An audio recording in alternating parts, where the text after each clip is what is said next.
Ambassador Eric Goosby, U.S. Global AIDS Coordinator, welcome. In an interview with John Donnelly before the conference started, you stated as one of your goals here in Vienna that you hoped it would be a pivotal point to move towards shared global responsibility for HIV/AIDS. Yet a lot of the discussion here has centered around donor funding, and specifically that some people believe that the U.S. is retreating on HIV/AIDS. First of all, do you feel like you have accomplished that goal of moving towards global shared responsibility? Well, I think that the discussions have been full of shared responsibility in them. I believe that even though we have focused a lot on costs, the United States' contribution to the costs of care are substantial. We're 58% of the overall global development budget, Kaiser Family Foundation's statistic. And we also have the knowledge that in every country we're in, especially the sub-Saharan African countries, that we are the vast majority of the costs that are present and going toward HIV/AIDS care and services, approaching 90% in some countries. Our programs have gone from a 1.7 number of people on antiretroviral therapy at the beginning of the administration.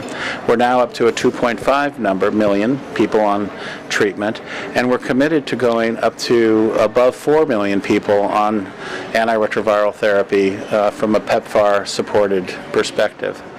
This is not a backing away. This is more people on care. This is an increasing number.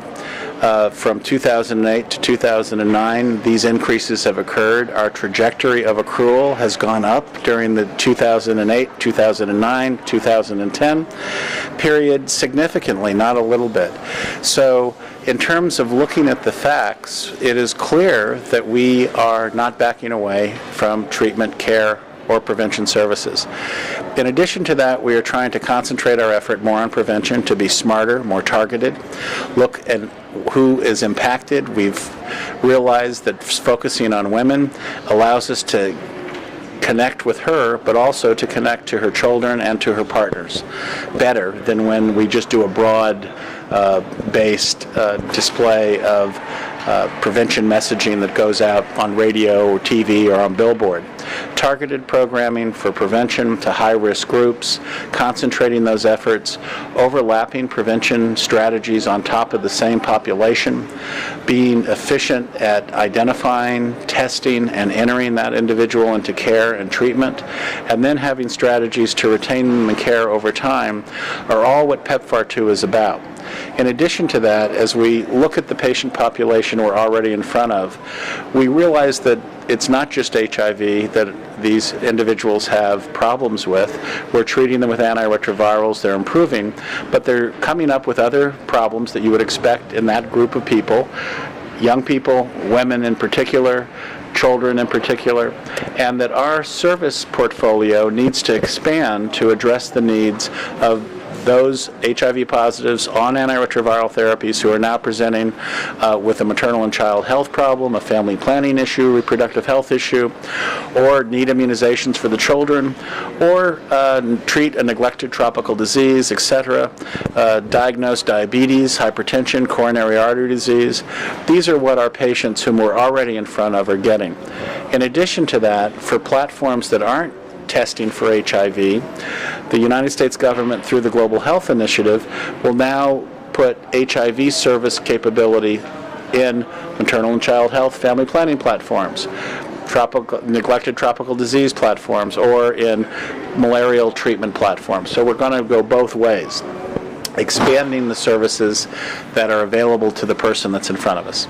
Now, you already mentioned the issue of gender. One of the other focal points here in Vienna that you talked about in a session that you sponsored was country ownership. Why was country ownership and gender, why were they two of the issues that you chose to focus on here? Well, first, country ownership is, in our assessment, the central hub of the wheel that we need to create. The country needs to assume and increase the responsibility they have for their population. They need to define the unmet need prioritize the unmet need for the population and make the allocation decisions. They need to manage these programs, troubleshoot them, oversee them. If there's a problem, they need to correct it, and they need to do it in real time. Our ability to take divergent funding lines is the final reason country ownership is important. Global Fund, PEPFAR, converge those funding lines on the same problem instead of developing parallel delivery systems or delivery systems that don't take full advantage of the already existing public systems that are present. For populations that are difficult to reach, such as women, we believe that special strategies need to be in place that specifically drop barriers to care, increase access for women so they can come into care, be retained in care, through the woman have access to her children and to her partners. It's not giving up care for children or for men. It is using the woman as the conduit through which we access the entire family. In terms of country ownership, there's also the idea of funding too for countries, and the Abuja Declaration was something that came up at that session. So how realistic do you think that it is in the near future that the countries in Africa, where PEPFAR mostly works, will be able to contribute 15% of their overall budget to health? I think for some countries it's very likely, certainly possible and likely that they will increase their funding to approach 15%. In more countries, it's not likely that they will be able to do that. The financial downturn that the world is going through now has put us in a position where it's going to be more difficult, but it's not so much that we want countries to just put the money on the table. We want them to take over the management, running, coordination, and responsibility for these programs. We know that won't happen like flipping a switch. We're committed to working with the country and the civil society within the country to develop a plan and strategy to move our PEPFAR programs closer to what the Global Fund has attempted to do through the country coordinating mechanism, the CCMs. And I believe the final area of kind of integration and coordination that speaks to this country ownership issue is that convergence of a multilateral effort in the form of a global fund with a PEPFAR, a bilateral effort. Moving those planning processes together is really the critical next step. We're well along the road in dialogue with the Global Fund to do that, and we're well along the road in developing a technical assistance strategy for the CCMs done by PEPFAR in each of these countries that we overlap with Global Fund to increase our ability to take advantage, find the efficiencies and the synergies that are out there. A couple more questions for you. You already mentioned President Obama's Global Health Initiative. How do you see HIV/AIDS folding into that and coordinating with all the other elements of the GHI, and how do you think it will change as it's implemented, the fight against HIV?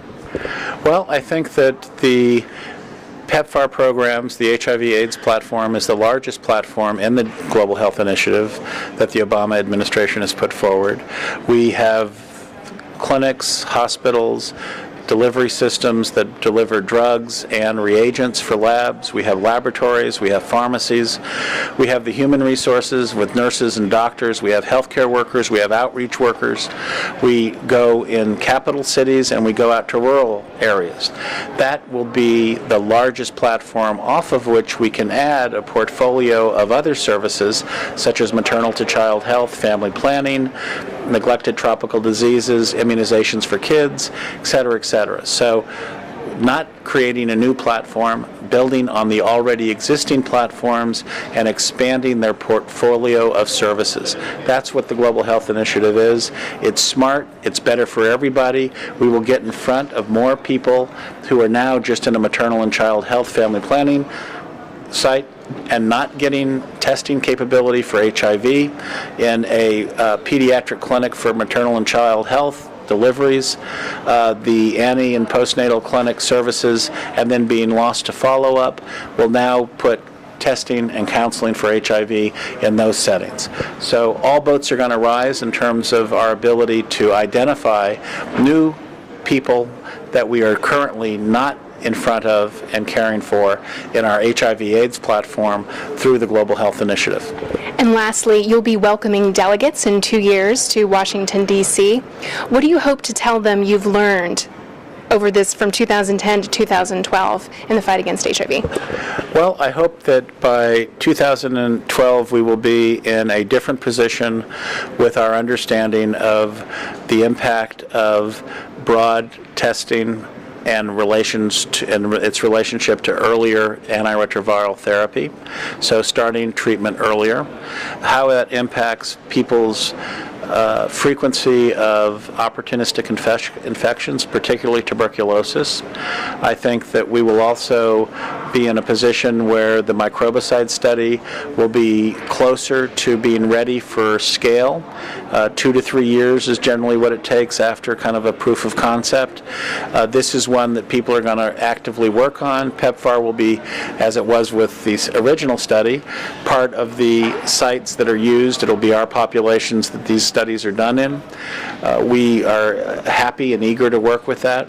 I think that we also, on country ownership, will have gone well down the road in identifying the barriers to bringing and supporting countries and playing a more central spot in the management of PEPFAR programs, moving away from a parallel system of care through NGOs, which is dominating in PEPFAR now, to more public sector mainstreaming of those services. I also think that we will have identified ways to target women to access their needs, define their needs, respond to their needs, access their children and their partners in a way that I believe will show enhances our ability to retain all of them over time. Ambassador Eric Goosby, thank you so much for your time.